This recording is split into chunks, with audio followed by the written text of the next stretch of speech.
revealed that when even a small group of people raise their frequency through joy, peace, or meditation, the effects rippled outward. Entire cities shifted, crime rates dropped, communities grew calmer, harmony spread. One study showed that as little as 1% of a city's population cultivated higher states of consciousness, the entire city was uplifted.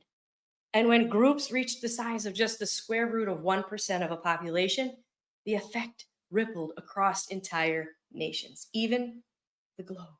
Which means that every time you reclaim your joy, you're not only healing yourself, you're elevating the field around you. Your joy becomes a beacon, a tuning fork that lifts others into harmony, a ripple that touches lives you may never even meet.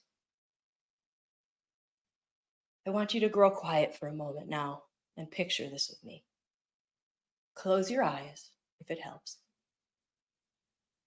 And imagine standing at the edge of a still lake at dawn.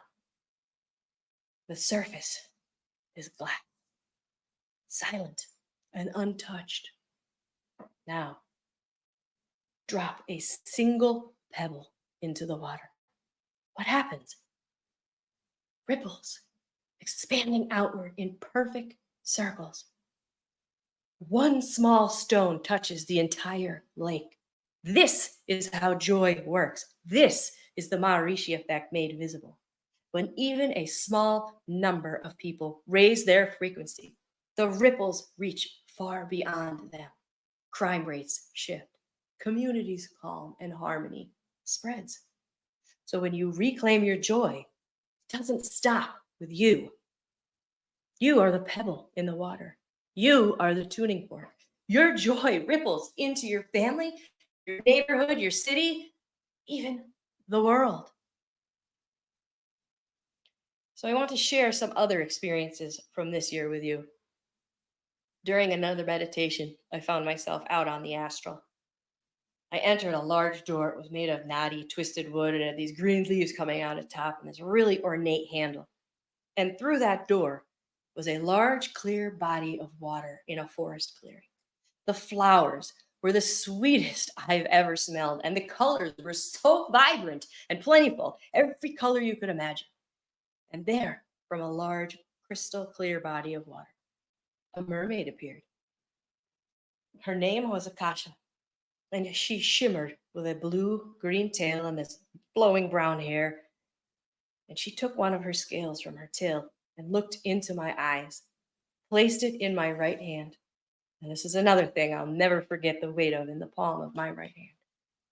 Take this with you, she said, so that you will always remember magic. And in that moment, I realized this was the key to everything.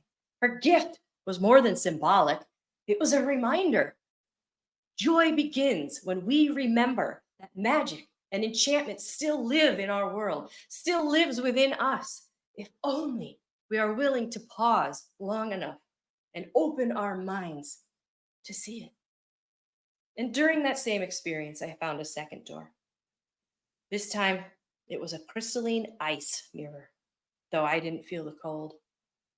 Upon opening that door, I stood in a snowy expanse. Everything was buried in snow, frozen and silent. And in the distance stood a cabin, small, cozy, full of warmth. And when I approached that door, I knew I didn't need to knock. The occupant of that cozy little cottage knew I was coming, and I was welcome here. Inside that cottage, the wood was ancient, the space small. There was a cauldron on the fire with something brewing, and I could smell all the herbs from over the years locked within the wood of that cozy little space. One of my guides, a healing master named Ikteshe, gave me some of whatever she was cooking there on the fire, something to enhance the flow of my light language. And when I left that cabin, I stopped for a moment to experience the quiet of the snow. It was so beautiful and peaceful. Everything shimmered, a crystalline reflection of the light in everything the snow touched. And in that moment, I realized that even death could be beautiful. Also in that moment, I understood Joy is not only in spring's bloom or summer's fire. Joy can be found in the winter's stillness, in the peace of letting go. Death phases hold beauty too, because they promise peace and stillness, something we don't often experience in this life. And after the death cycle comes the rebirth. And these moments brought me back to my child self, the one who always believed in portals, in magic, in infinite possibility. And I realized joy comes alive when we dare to see through the eyes of that child again. Every time we pause to feel awe, to notice magic in the ordinary, we reopen the portals. We return to joy. So why the phoenix? In my own life, I've known betrayal, collapse, and endings that burned everything I thought was certain. My career as a PA, my marriage, my first home that I designed and built before even meeting my now ex-husband, and later, even the company I had poured my whole adult life into. I've learned through it all that one of my biggest life lessons is letting go. Letting go of the illusion of control. Letting go of the life I was clinging to like it was my identity, because back then it was. Back then I didn't understand. How many of you identify with your career? Is it synonymous with who you are? If so, then you can understand what I mean. I was Tracy, the PA, until I wasn't. Until I realized I didn't even want to be that anymore. I was done working for the machine, building someone else's dreams. Compared to what came next, that was just the warm up. Then there was Tracy, the wife, and the letting go of her when I rediscovered my husband was cheating. Realizing I might lose everything in that process, which he threatened with every breath to take from me if I ever left him, including my children, my kids. That I'd be living under a bridge because I was a nobody, and all I had, all I was, I only had because of him. And I believed it for a time. I felt so incredibly stuck. And I remember saying that once to a dear friend of mine, Bernadette King, the spirit animal mama. She said, "Girl, you are one of the least stuck people I have ever met. Have you looked at yourself and the things that you've done?" And in that moment, I realized I was the one keeping me stuck, keeping myself in fear. So I finally decided it was worth it for a chance at freedom, a chance to live again, to reclaim what was taken from me for so long, a chance to fly, a chance to be the example to my kids that I needed to be. So they wouldn't learn and believe that this is what a normal relationship looked like. My daughter growing up thinking this is how a woman should be treated, my son thinking it's how a man treats a woman. The thought of those two things became intolerable. Suddenly, the pain of staying outweighed the pain of leaving. The cost to stay was too high. So 6 months after the discovery, I got myself into a headspace where I felt I could take the plunge. My kids, the motivating factor.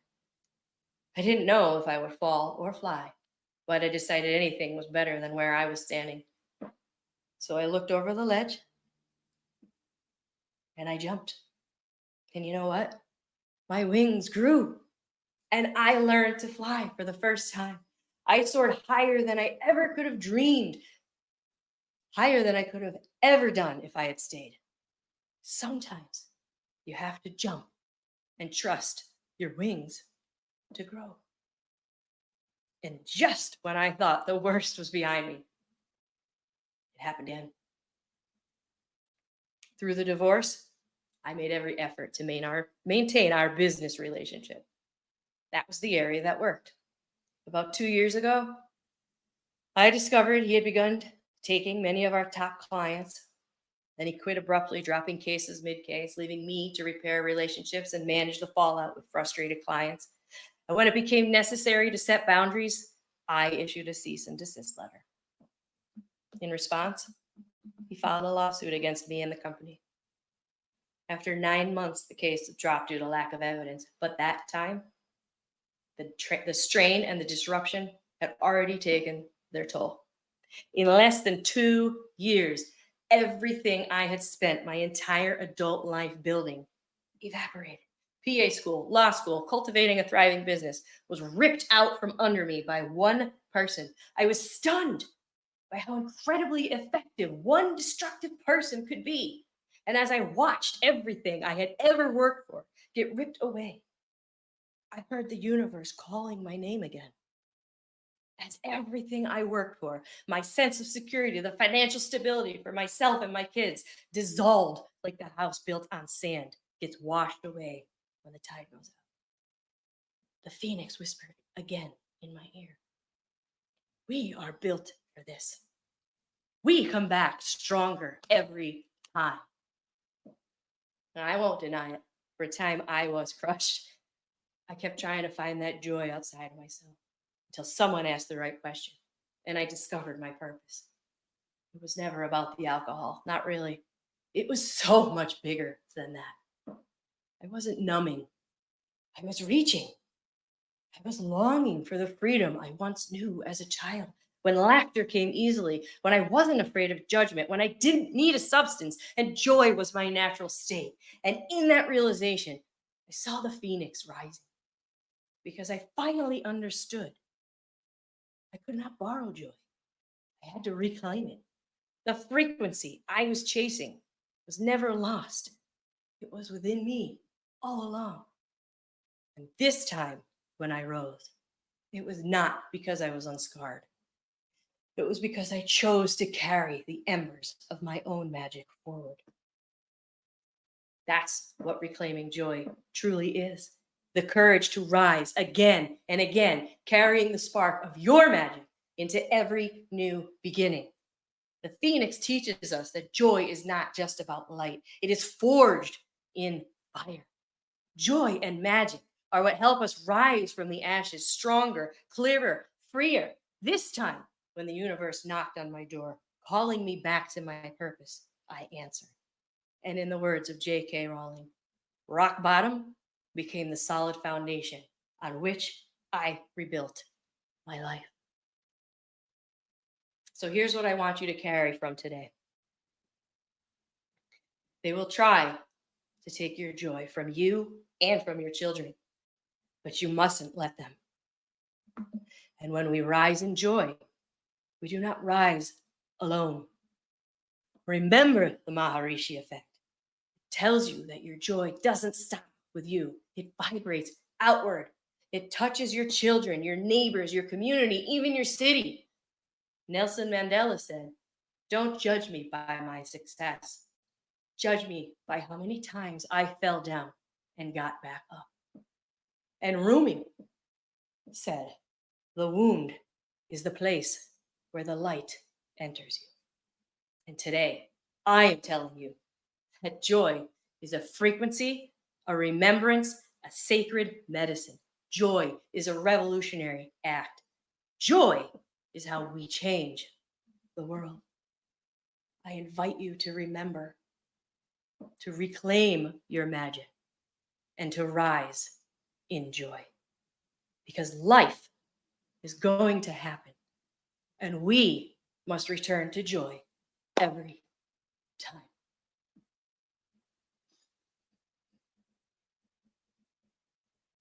Om Mahaya, Om Mahaya. Om.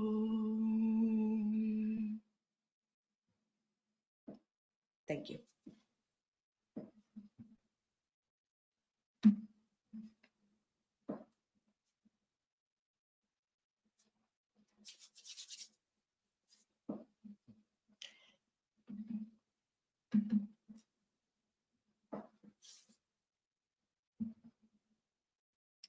So I am not sure if I'm supposed to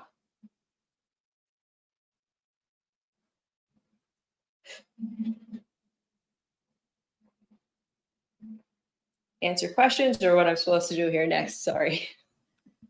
Thank you so much, Tracy. That was really a fantastic way to present about the sacred path to joy.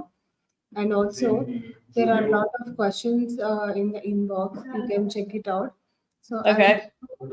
I'll pick out the best one. So, what does raising again mean to you on a soul level? Rising again to me on a soul level.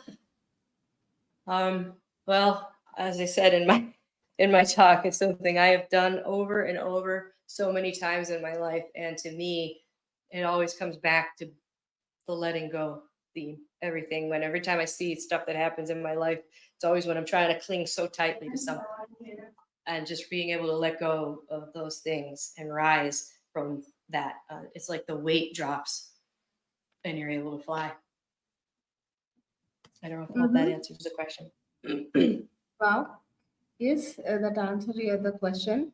And one more question: how do you help women balance personal healing with stepping into leadership roles?